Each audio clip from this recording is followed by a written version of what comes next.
Hey guys, welcome back to PCs and EVs. As always, it's Thomas. Today we're going to be taking a look at my Hyundai Ioniq 5 limited all-wheel drive again. We're going to be doing a bit more of an in-depth review. I'm going to go over some information on the vehicle itself, where I got it, how much I paid, my experience with it so far, over almost 7,000 miles, as well as a couple of my favorite features.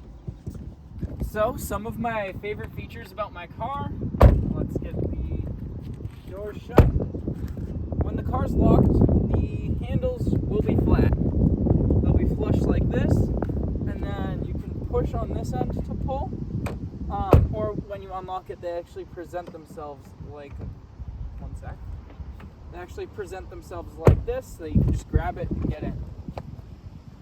I will say one of my other favorite features about this car is, yes, I know there's a lot of dirt currently, but if you see this second row here, it actually can slide forward and backwards, which can be quite nice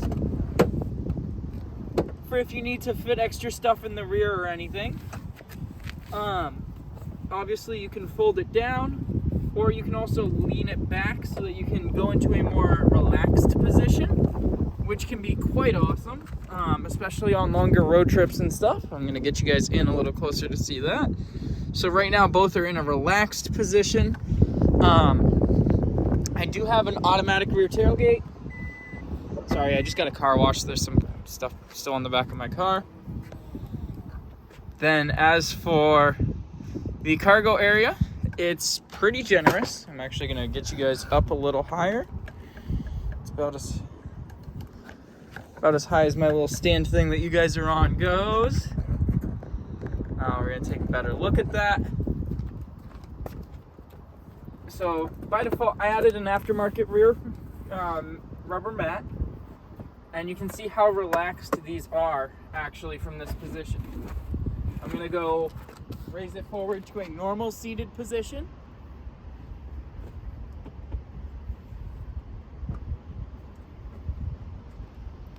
And now you guys can see the difference between the two. Now it does have a tray, a top tray that can come out.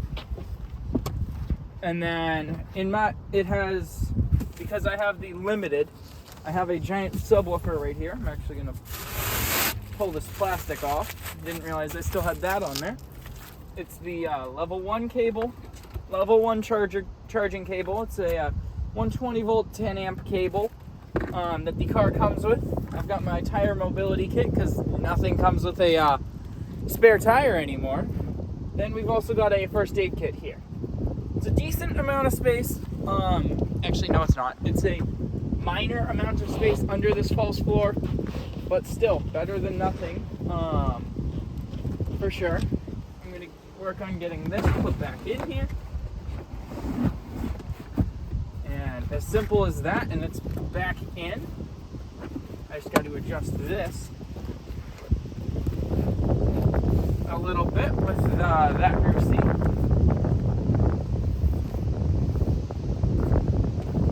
Much better.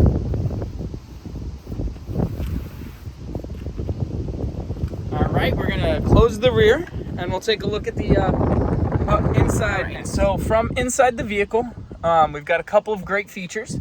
I absolutely love the panoramic moonroof. It's awesome. Oh, actually it's a sunroof, not a moonroof, because a moonroof opens. My apologies. In the limited, you also do get rear air vents. Sorry, this is what you guys were actually just on. You also get 2 USB ports in the back seats and a little storage compartment. And then in the limited trim, you also get a rear outlet, which is quite nice because it's a 1500 watt outlet, which would be great if like your power went out or anything, you can power it off of your house off of that. Well, maybe not your whole house, but your essentials like your fridge and stuff. Next up, we're going to take a look. It's actually probably easier to take a look at the front seats from here. So here's our steering cluster and everything. As you can see, you've got the speedometer there. your odometer there. There's a couple of different screens and everything, but honestly, I quite like the way it's set up. It does have a heads-up display. I know you guys are gonna struggle seeing that. Like, you're not gonna be, there we go.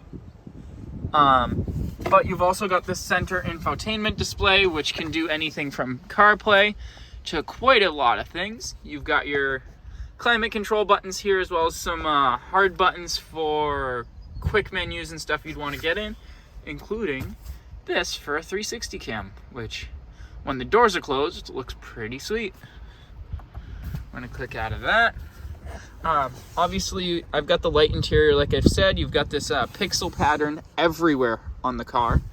One of my favorite things, this center console can slide forward and back. I'll demonstrate that momentarily. Up front, we've got another USB. That one's for CarPlay and stuff like that. CarPlay, Android Auto. This center console can go up, and it's just a giant opening. I keep my keys and stuff in there generally. We've got the wireless charger right there, and then 2 more charging USBs there. Right, like I said, we're going to be taking a look at the center sliding console. Honestly, I don't know exactly why this would be convenient, but it's a neat to have feature, I guess. Glove box has decent room in there. The panoramic sunshade, because it does have a sunshade, guys. It's not a Tesla. Closes and meets in the middle to close. I do have a digital dimming rear view mirror. I'm gonna open the front so that you guys can see under the hood and see the front. God, I still love those rims. They look great. I tried getting a car wash, but they did a really bad job, so not happy. But in the front, I keep my jumper cables, because this does still have a regular 12-volt battery, my roadside assistance kit, an air compressor, and my Tesla tap, so that I can plug into a Tesla destination charger if I wanted to. Seems like the only thing the users should be servicing is going to be the washer fluid. I've got my fuse box here, and then I've got my 12-volt battery right there. We're going to get both of these shut. This car does have auto wipers, folding mirrors, dynamic lane changes, adaptive cruise control, quite a lot of really great things. Then we've got, of course, the charge port right here. These pixels indicate that I'm currently over 75% charged, so it says that I'm full. This is the bottom of the CCS connector for DC fast charging. Then this is the J1772 portion of it for AC charging if you're charging at home. Yeah, I love the pixel design that carries throughout the car. It's even, as you saw right there on the back, but it's even on the doors, which is quite nice. And a nice little Easter egg, it says Ioniq 5 on the bottom of all door sills in a metal plated thing. Next up, we're going to go for a drive, and I'm going to talk a little bit about the driving dynamics that I've encountered with it, and my overall experience with charging and everything across around 7,000 miles. Now to get into numbers, this car, EPA, has a 256-mile range. In the summer, I've noticed I do probably 50% highway, 50% city driving, so I'm pretty well split. With climate control off right now, I'm at 86%, and it'd be 233 miles. And then with climate control set to a reasonable 70 degrees in here, it's currently about 80 out. I'd get about 220 miles of range at 86%. I've noticed if you're just driving around with your windows down and stuff like that, you could probably get about 270 miles out of a full charge in the summer, and probably about 220, 240-ish in the winter with the limited all-wheel drive. This car is righteously fast. It's got a giant battery. Well, not giant. It's got a decent-sized battery at 77.4 kilowatt hours.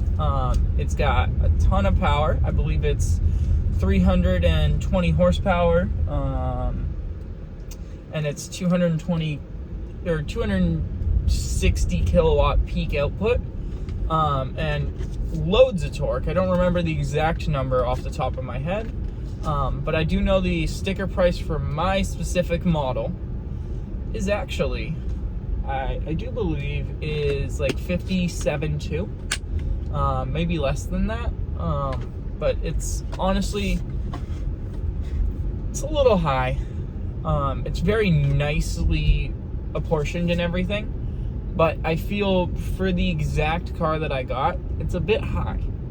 Now, there's not a ton of upgrades over the SEL, which runs about $51,000 with the all-wheel drive.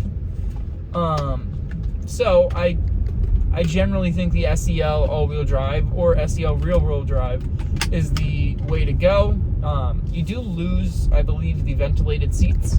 You do lose the heads-up display and the panoramic roof, which I will admit is utterly gorgeous. And you lose those nice rims and for a slightly different flower rim. But I mean, you get a little bit extra range because it runs on skinnier tires by default. You end up with a different, I mean, honestly, you're saving 10% at that point. So it just comes down to what ends up being worth it for a lot of people. I like the extra features, so it was worth it for me, but overall I feel like it's not generally justified with the price hike for the limited. As for responsiveness, speed, and everything like that, this car is quick. We're talking, generally speaking, 0 to 60 in sub 5 seconds. I know Hyundai claims 5.2. A lot of outlets have tested it at anywhere from 4.4 all the way up to like 4.7. But yeah, it's just, it is spectacular. The ride quality is also amazing. You guys are on actually a little cheap, what do I call it? A little cheap window mount. So that's why there's a bit of bouncing. I'm gonna try and edit that down, I think. But if you guys do notice a little bit of choppiness there, that would be why. But yeah, I mean, this car is righteously fast. I'm gonna put it in sport real quick, and I'm just gonna hammer on it. I'm in a parking lot, don't worry. And we're going 37.